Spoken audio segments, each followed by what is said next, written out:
हाँ दोस्तों, स्वागत है आज की हमारी ऑनलाइन क्लास में। मैं आर्यन कोचिंग क्लासेस से बबलू धाकड़ स्वागत करता हूँ। आज की हमारी इस क्लास में हम लोग क्लास 12 का सब्जेक्ट मैथमेटिक्स पढ़ रहे हैं, जिसमें हम लोगों ने पिछली वीडियो में हम लोगों ने रिलेशन को समझा, फंक्शन को समझा और फंक्शन के प्रकार समझे।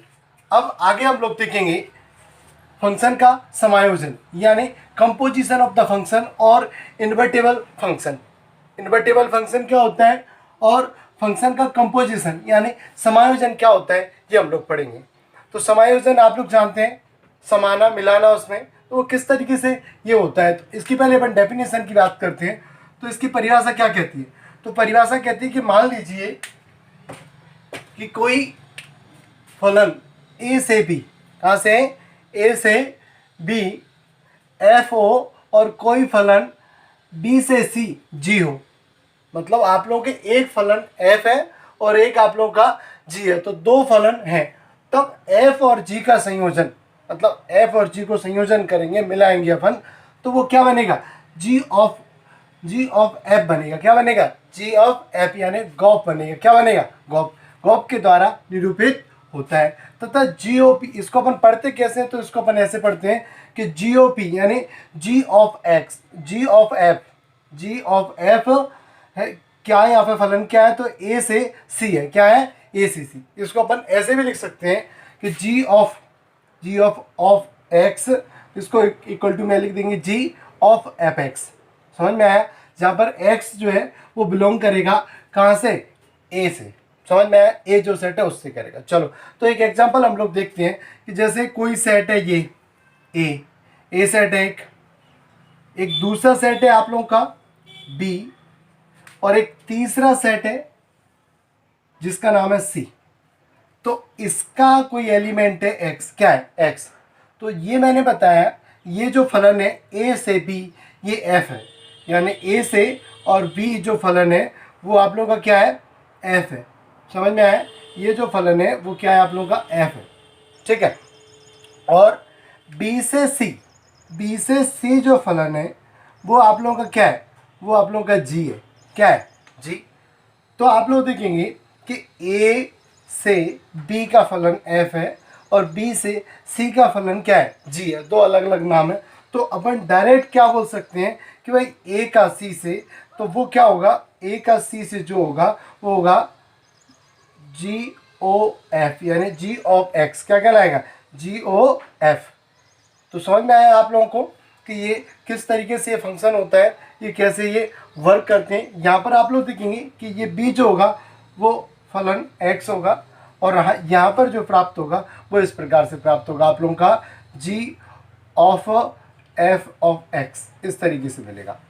तो समझ में आया कि नहीं आया आप लोगों को? तो जैसे हमको दो से ज़्यादा यानी तीन सेट दिए हुए हैं, दो अलग अलग फंक्शन दिए हुए हैं, एक फंक्शन एफ दिया है, दूसरा फंक्शन जी दिया है, तो इसका समायोजन हम किस प्रकार से करते हैं, मतलब इनका हम लोग कंपेरिजन कैसे करते हैं, ठीक है ना? तो वो आप लोगों को मैंने बताया। चलो आगे हम लोग इसका एक एग्जाम्पल देख लें। कोई तीन सेट हैं, एक सेट है ए, एक सेट है बी और एक सेट है सी। इनके बीच जो फलन है वो आप लोगों का एफ है, इनके बीच जो फलन है वो आप लोगों का जी है। जो फंक्शन है इनके बीच में जो फंक्शन है वो एफ है ए से बी, और बी से सी जो फंक्शन है वो आप लोगों का जी है। तो आप लोग देखेंगे कि सबसे पहले हम लोग ये फलन एफ निकालते हैं।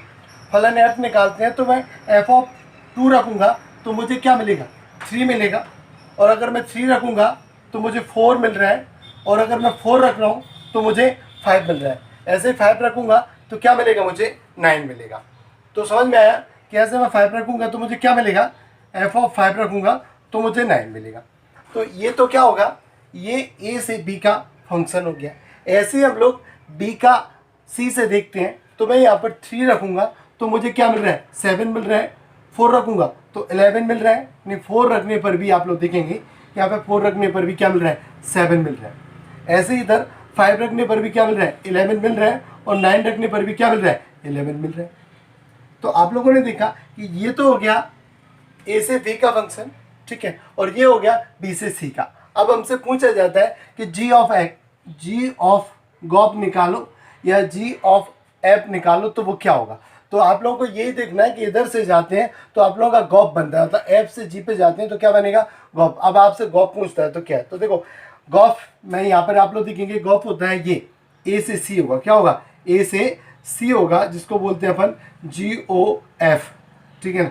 तो जी ऑफ एफ देखते हैं अपन, जी एफ क्या होगा, अगर यहाँ पे 2 रखता हूँ मैं, क्या रखता हूँ 2, तो 2 रखने पर मुझे क्या मिलना चाहिए, 7 मिलना चाहिए। तो 7 कैसे आएगा वो देखते हैं हम लोग।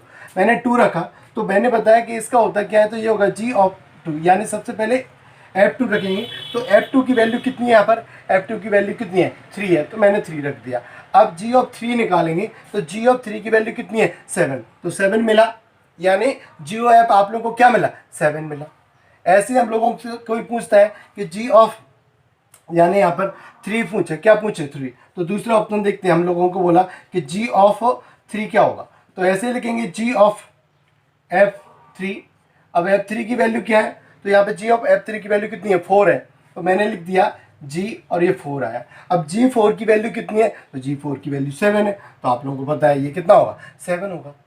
तो आप लोगों को ये बात समझ में आ गई होगी कि जी ऑफ आप हम लोग किस तरीके से निकालते हैं। हम लोग आगे देखेंगे कि इन्वर्टेबल फंक्शन क्या होते हैं, इनको किस तरीके से यूज किया जाता है। तो देखेंगे व्युत्क्रमणीय फंक्शन या इन्वर्टेबल फंक्शन या इन्वर्स फंक्शन क्या होता है।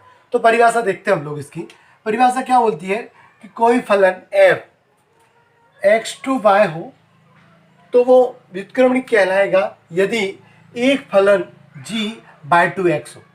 सिंपल सी बात है, अगर कोई फलन f व्युत्क्रमणीय है या इनवर्स कब कहलाएगा, जब x टू बाय और उसका उल्टा क्या हो, बाय 2x हो। इस प्रकार का अस्तित्व अगर हमें मिलता है कि g ऑफ f यानी गॉप जो है वो आइडेंटिटी इन x तथा एफ ओ जी यानी फॉक जो है वो आइडेंटिटी इन बाय हो, तो अपन कह सकते हैं कि फलन g को f का प्रतिलोम कहेंगे। तो जो आप लोग का ये जो फलन आएगा वो फलन f का क्या कहलाएगा, प्रतिलोम कहलाएगा। इसको हम लोग f यानी इसको हम लोग इनवर्स फलन भी कहते हैं, और इसको हम लोग f रेज टू पावर 1 यानी f इनवर्स के द्वारा प्रकट करते हैं। एक एग्जांपल देख लेते हैं, सो समझ में आ जाएगा आप लोगों को।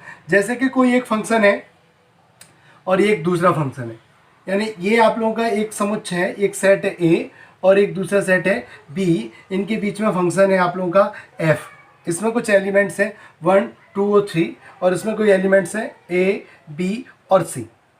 यहाँ पर इनका जो फंक्शन है वो A से B और B से 2 से B, 1 से A, 2 से B और 3 से C है। अगर इसका उल्टा हम लोगों को मिलता है, इसका उल्टा हम लोगों को मिलता है कि अगर मैं यहाँ पर दूसरा देखूं कि हमको g ऑफ f यानी g, अगर हमको दूसरा एक फंक्शन इस टाइप से मिलता है कि a का क्या हो 1 हो और b का आप लोगों का 2 हो और 3 का c का क्या हो 3 हो,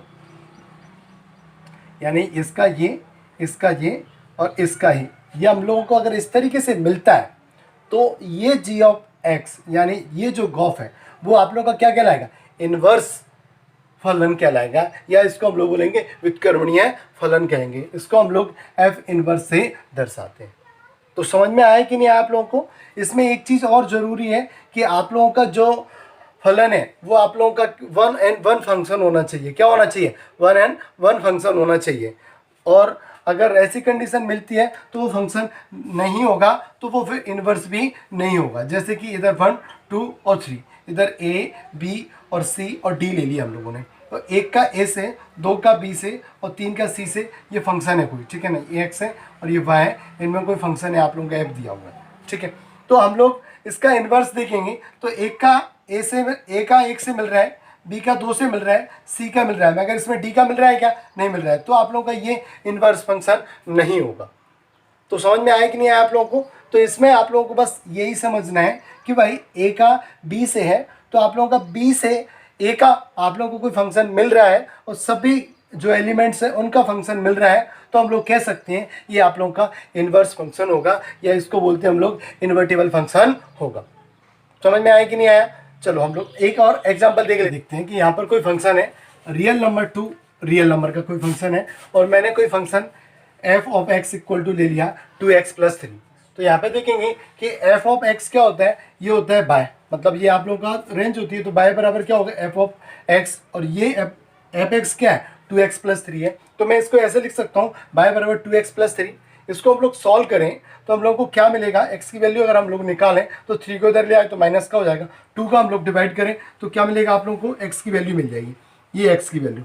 तो अब आप लोग देखें कि f ऑफ x अगर हम रखें तो हम लोगों को क्या मिलेगा, तो f को नीचे ले गए और x की वैल्यू यहाँ पे रखी तो x इक्वल टू क्या मिलेगा, तो f इनवर्स बाय मिलेगा। क्या मिलेगा, f इनवर्स बाय। और बाय की वैल्यू क्या है, तो वो हम लोगों ने रखी, वो बाय की वैल्यू क्या निकल के आई, तो बाय की वैल्यू निकली ये बाय -3/2। तो ये जो आप लोगों को प्राप्त हुआ यही आप लोगों का क्या है, एक इनवर्स फंक्शन है, जिसको बोलते हैं अपन इन्वर्टेबल फंक्शन या फिर इसको बोलते हैं व्युत्क्रमणीय फंक्शन। तो समझ में आया कि नहीं आया आप लोगों को? अगर आप लोगों को इसमें भी कोई डाउट लगता है तो मुझे कमेंट बॉक्स में मेंशन करिए, जिससे मैं आप लोगों को इसको सॉल्यूशन और बताऊंगा। वैसे मैं उम्मीद करता हूँ कि आप लोगों को ये अच्छे से समझ में आ गया होगा। बाय बाय, थैंक यू, धन्यवाद, जय हिंद, जय भारत।